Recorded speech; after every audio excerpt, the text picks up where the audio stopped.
Hi guys, আমি এসে গেছি পিয়ালি রান্নাঘরে। তো আমার এটা রান্নাঘর, আর আমার নোটবুকের চ্যানেল আপনারা অবশ্যই দেখেন। তো আজকে আমি আপনাদেরকে বোনলেস চিকেন দিয়ে চিকেনের একটা সহজ পদ্ধতিতে কাবাব রান্না করা শেখাবো, সেটা বাটার দিয়ে বলছি। আমি প্রথমে নিয়ে নিয়েছি একটা টমেটো,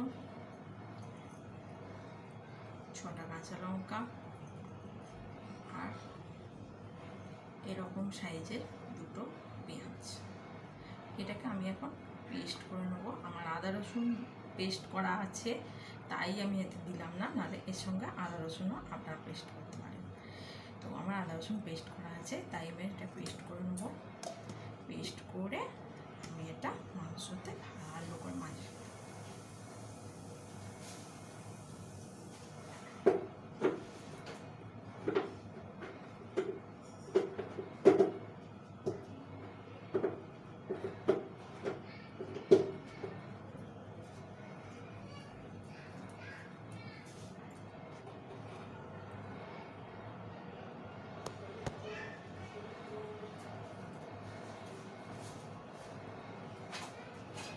পেস্ট করছি।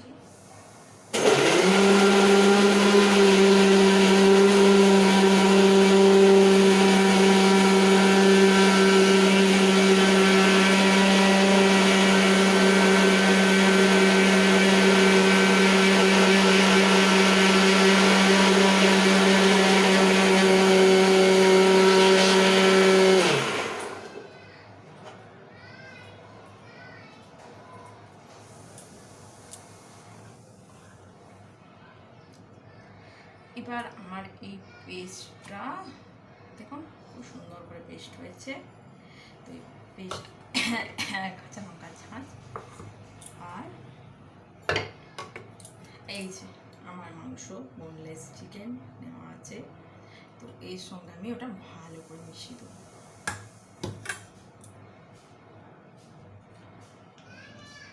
আমি কী কী দেবো,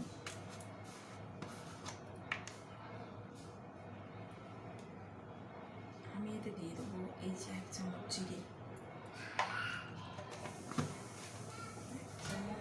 দেবো। আর দেবো আমি 1 চামচ এই যে হলুদ দিলাম, একটু ধনে গুঁড়ো দিয়ে দেবো,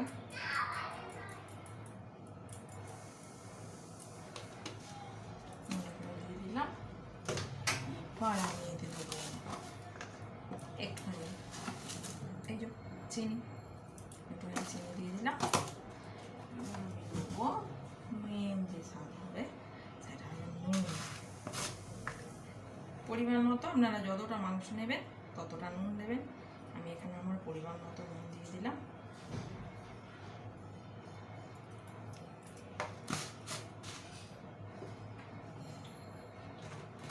এবার আমি দেবো আমার গরম মশলা, স্পেশাল গরম মশলা গুঁড়ো। এবার আমি একটা চামচ নেব,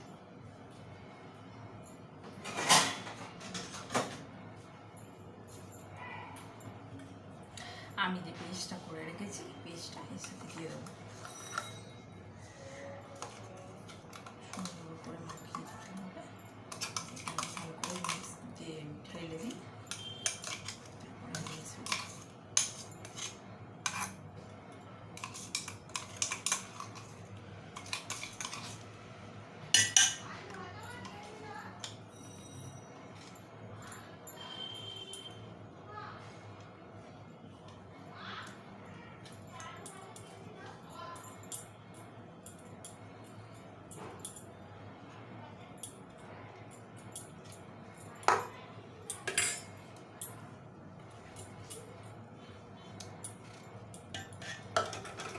আমি এটা সুন্দর করে মাখিয়ে নিচ্ছি।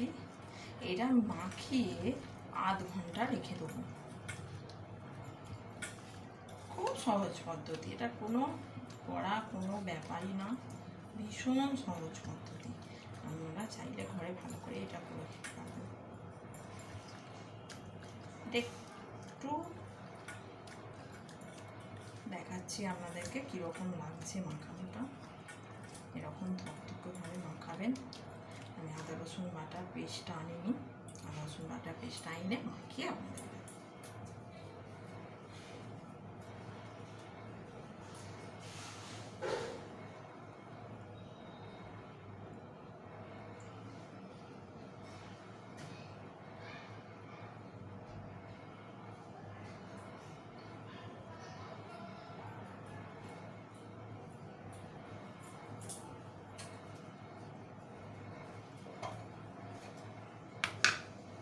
এসে গেছি। আমি এখন আদা রসুন বাটার পেস্ট লটে মাখাবো। দিলাম, আমি কতটা পরিমাণ দিচ্ছি সেটা আপনারা দেখে নিন। আমি ঠিক এতটা দিচ্ছি, মানে এটা 2 চামচ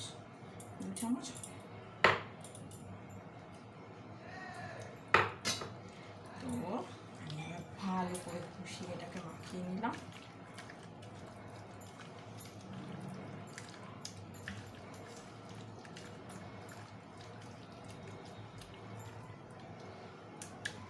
এটা আপনারা কোনো রকম আঁচ বা উনুন ছাড়াই এটা মাইক্রোওভেন ছাড়া এটা আপনারা রান্না করতে পারেন। শুধুমাত্র একটা তাওয়াইতে গ্যাসে বসিয়ে আমি কীরকমভাবে করবো আপনাদেরকে করে দেখাচ্ছি। এখন আমি আপনাদেরকে এই মাখাটা দেখালাম। দেখুন মাখাটা ঠিক এরকম সুন্দর দেখতে হবে। ঠিক এরকমভাবে মাখিয়ে আধ ঘন্টা আপনারা ফ্রিজে রাখবেন। আমি এটা ফ্রিজে রেখে আসছি। আধ ঘন্টা পর আমি আপনাদের সঙ্গে আবার দেখা করতে আসছি। আমি এসে গেছি আধ ঘন্টা পর আমার ম্যারিনেট করা চিকেন নিয়ে। এবার আমি এখন তাইতে আমার একটু বাটার আছে, একটুখানি করে বাটার দেবো।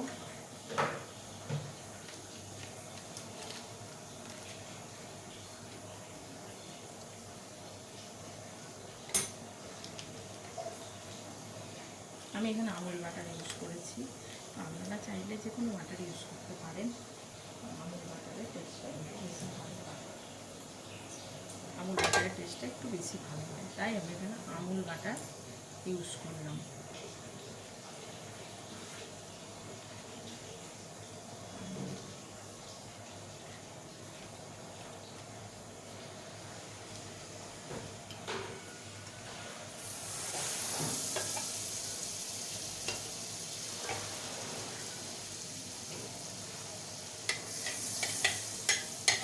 একটু গড়িয়ে দিলাম।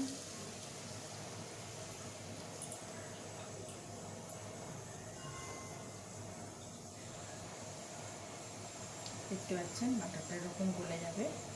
তারপর আমি এখানে আমার ম্যারিনেট করা মাংসটা দিয়ে দেবো।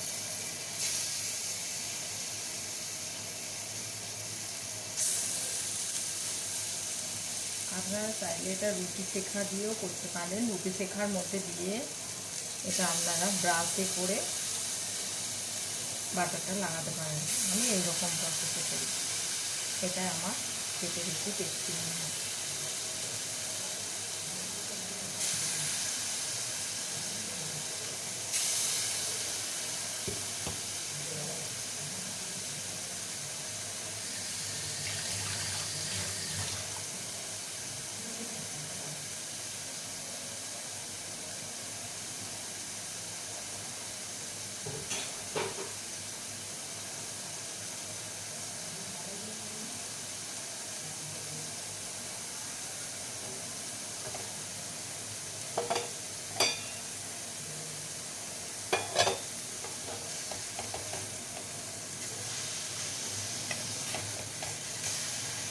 এটাকে এবার আমি উল্টে পাল্টে দিচ্ছি।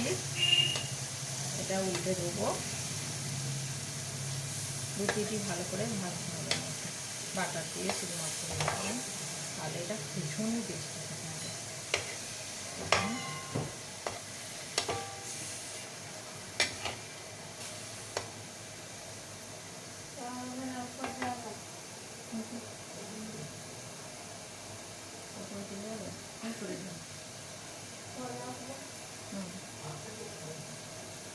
মুছেই দাও, ছেড়ে দাও, মুছে দাও।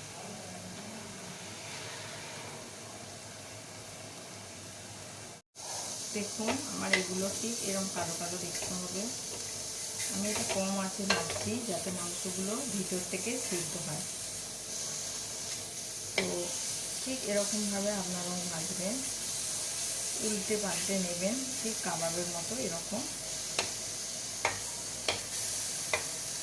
কালো কালো হয়ে যাবে এবং একটা সুন্দর গন্ধ ছাড়বে। আপনারাও ঠিক এরকমভাবেই ভাজা ভাজা করে নেবেন। এতে কী হয়, মাংসটা ভিতর থেকে ঠিকভাবে সিদ্ধ হয়।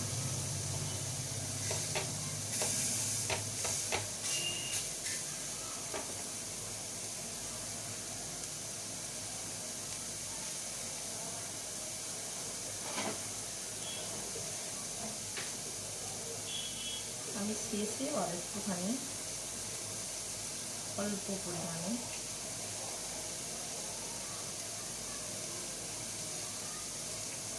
খুবই অল্প পরিমাণে বাটার দিয়ে দেব।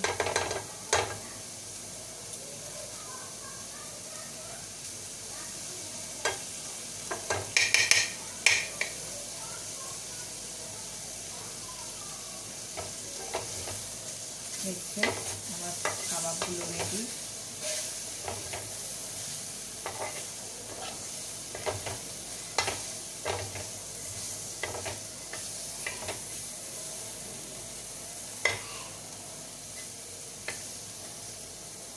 এবার একটু আমি ফ্লেমটা জোর করে দেবো। আচ্ছা,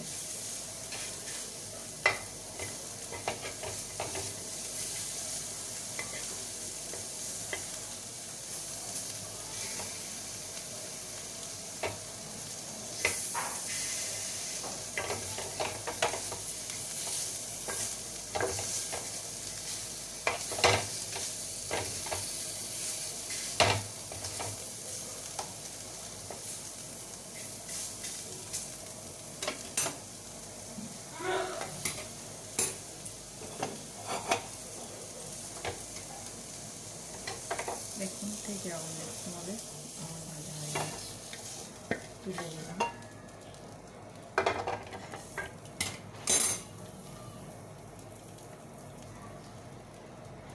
আমি কড়াইতে আবার একটু বাটার দিয়ে দেবো।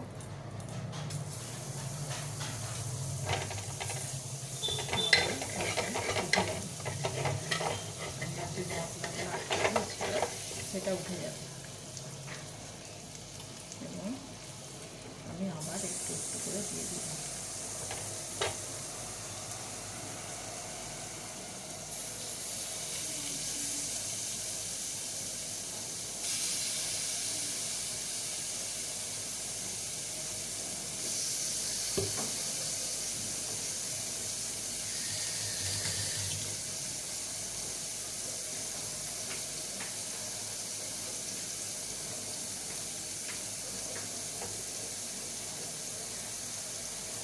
আমি ঠিক এরকম প্রসেসেই এটা করব এবং আপনারা দেখতে পাচ্ছেন এটা খুবই সুন্দর দেখতে হয়েছে এবং খেতেও এটা ভীষণ টেস্টি হয়। আমি এরকমভাবেই আমার যত মাংসগুলো আছে সমস্ত কিছু এরকম অল্প অল্প করে দিয়ে আর একটা সুস্বাদু কাবাব রান্না করা শেখাবো। খুবই সহজ প্রসেসে। আপনারা হয়তো অনেকেই কাবাব রান্নার জন্য একটু চিন্তা করেন যে কীভাবে আঁচ দেবো, কীভাবে কী হবে। কোনো আঁচের প্রয়োজন নেই, বিনা আঁচ বিনা মাইক্রোওভেনে আপনার কাবাব রেডি। ঠিক এই প্রসেসে করবেন, খুবই টেস্টি এটা খেতে হয়।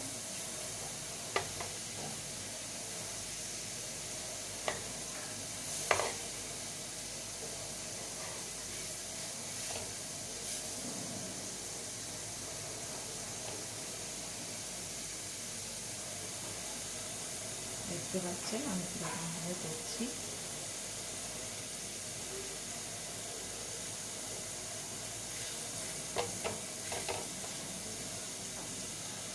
এরকম প্রসেসে আপনারা বাড়িতে অবশ্যই করে খাবেন এবং করে খেয়ে আমাকে অবশ্যই কমেন্ট করবেন যে আমার রান্নাটা আপনাদের ভালো লেগেছে কিনা। এবং আমার রান্না ভালো লাগলে অবশ্যই শেয়ার করবেন প্রচুর এবং লাইক দেবেন আর সাবস্ক্রাইব করতে ভুলবেন না। আর আরও সুন্দর সুন্দর আমার ভিডিও পেতে আপনারা অবশ্যই বেল আইকনটি ক্লিক করবেন, তাহলে আমার ভিডিওগুলো আপনারা খুব চটজলদি পাবেন।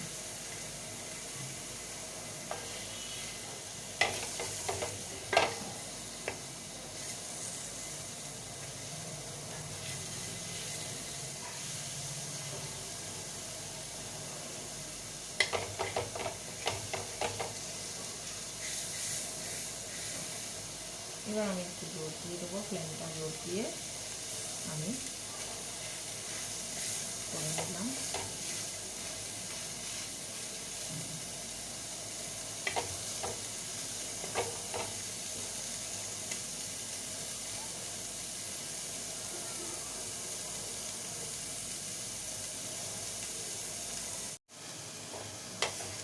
আমার দেখুন ভাজাটা হয়ে গেছে, আমি এবার এটা জোর আঁচ দিয়ে একটুখানি ভেজে নেব।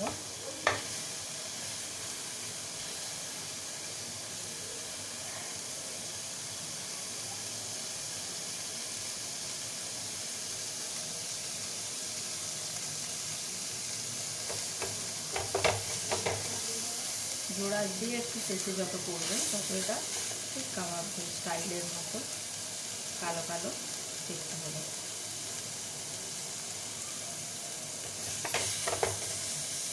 আপনারা যদি কাবাবে সেই সেন্টটা আনতে চান তো এর মধ্যে একটা চারকোল একটু বাটিতে জ্বালিয়ে দিয়ে এর ভেতর বাটিটাকে রেখে চাপা দিয়ে দেবেন। কিছুক্ষণ পরে সেই চারকোলের গন্ধটা সেন্টটা চলে আসবে।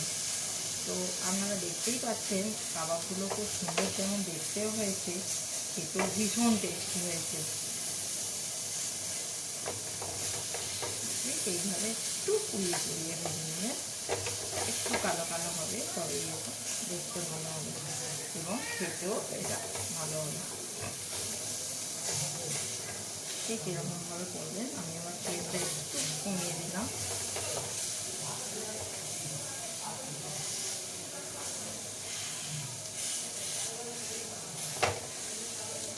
একটু চেপে চেপে আমি ভেজে নেবো।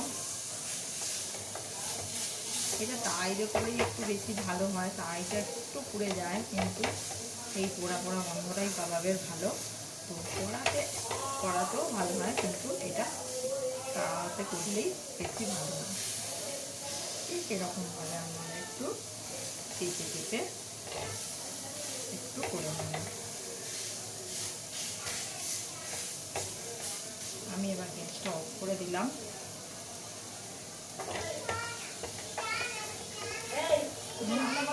খাবো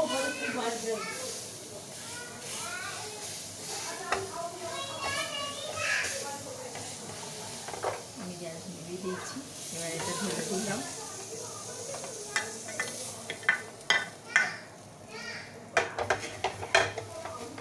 মশলাগুলো আমি এবার ঠিক এরকমভাবে বেছে নিয়ে নিলাম, তো খাওয়া যাবে না।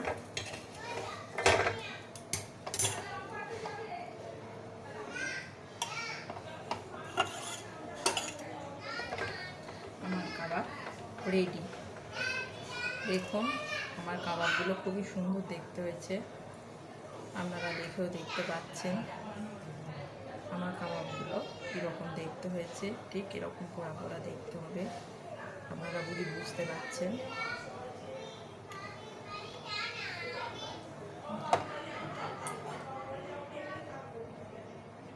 আমার ভিডিওটি যদি আপনাদের ভালো লেগে থাকে অবশ্যই আমার চ্যানেলটিকে সাবস্ক্রাইব করবেন, লাইক দেবেন আর প্রচুর প্রচুর শেয়ার করবেন আরও ভালো ভালো ভিডিও পাওয়ার জন্য। শুধুমাত্র রান্নার ভিডিও ছাড়ি না, আপনারা অবশ্যই আমার ভিডিও দেখেন, তাই জানেন যে আমি কি ভিডিও ছাড়ি। তো রান্নার ভিডিও এবং আদার্স শিক্ষণীয় ভিডিওগুলো দেখার জন্য অবশ্যই শেয়ার করবেন প্রচুর এবং সাবস্ক্রাইব লাইক সবই করবেন এবং আমার ভিডিও পাওয়ার জন্য বেল আইকনটি অবশ্যই ঠিক করবেন।